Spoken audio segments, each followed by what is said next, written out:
يريد الله بكم اليسر ولا يريد بكم العسر. Assalamu alaikum wa rahmatullahi wa barakatuh. Bismillahir Rahmanir Rahim. In the name of Allah, the most gracious, the most merciful. Dear brothers and sisters, Hajj, the pilgrimage to Mecca, is one of the most important worships in Islam.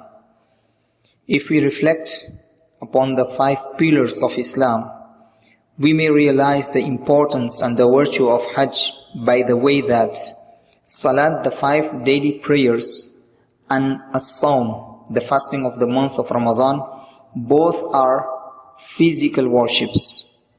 Zakat is a financial worship. Shahada is an oral worship. As far as Hajj, the pilgrimage of Makkah, is concerned, so it covers both physical and financial effort and sacrifice. Therefore, it has a great virtue and a great reward in Islam.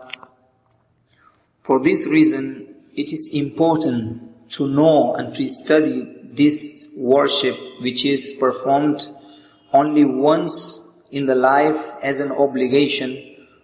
It is important to know it from all of its angles so that it may be performed successfully and it may go rewarded. For this reason, by the grace of Allah subhanahu wa ta'ala, we have started a series of lessons regarding Hajj so that it may be helpful and useful for those people, for those brothers and sisters who have the intention to perform Hajj, and inshallah by carrying out such guidelines, their Hajj will be performed successfully. Dear brothers and sisters, today in the first lesson we are going to talk about the preparation for Hajj. We must take in mind that Hajj is compulsory for those people who have the physical and financial means to perform it.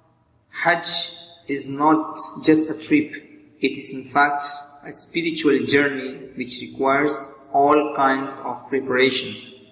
Not everyone in the world is granted the opportunity to perform Hajj. Allah, the Almighty, only selects the one whom He wants. Taking this point in mind, always the hearts intending to Hajj must be full of thankfulness. The pilgrim must have the intention to be the ambassador of all humanity, representing them and asking for their well-being. Since Hajj is one of the most important worships in Islam, as it falls as an obligation once in a lifetime, it should not be performed as a protocol. Rather, it should be performed full of love and compassion. Therefore, it is important to study it from all angles and pray before Allah subhanahu wa ta'ala so that He may inspire us, as Ibrahim alayhi salam said, وَأَرِنَا مَنَاسِكَنَا وَتُبَ عَلَيْنَا, and show us our ways of pilgrimage and accept our repentance.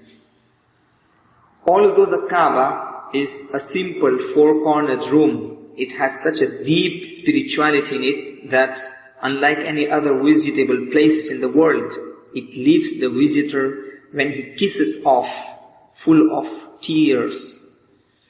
How sorrowful it would be if a person takes his way to Hajj, sacrificing time, money and energy, and returns empty-handed. We must ask Allah subhanahu wa ta'ala so that He may receive us as His greatness. Inshallah, if we are consistently praying before Allah subhanahu wa ta'ala, then everything will be effortless and painless in this journey. One of the most important preparations in Hajj is the purity of intention. Imagine, dear brothers and sisters, Allah subhanahu wa ta'ala in the glorious Quran says, وَأَتِمُّ الْحَجَّ وَالْعُمْرَةَ لِلَّهِ. All of the deeds, all of the worships in Islam must be performed only for the sake of Allah subhanahu wa ta'ala. However, Allah subhanahu wa ta'ala especially mentioned the Hajj and the Umrah, and He orders His servants to perform these two worships in Islam only and only for the sake of Him. Allah subhanahu wa ta'ala says, وَأَتِمُّ الْحَجَّ وَالْعُمْرَةُ لِلَّهِ. Accomplish the Hajj and the Umrah only for the sake of Allah. Especially these two worships have been mentioned in the glorious Quran to be performed only for the sake of Allah. Our beloved Prophet sallallahu ta'ala alayhi wasallam has been reported to say, among the signs of the Day of Judgment, the rich people will perform Hajj for tourism, the middle class for business, and the poor will perform it for their needs. We ask Allah subhanahu wa ta'ala to give us the opportunity to put into practice, into consideration the points mentioned in this lesson. And inshallah ta'ala, in the next lesson, we are going to talk about the intentions a person must make before the pilgrimage to Makkah. Wa akhiru da'wana alhamdulillahi rabbil alamin. Video के नीचे subscribe के button पर click करें, bell के icon पर click कीजिए ताकि हर नई वीडियो की नोटिफिकेशन आपको मिल जाए।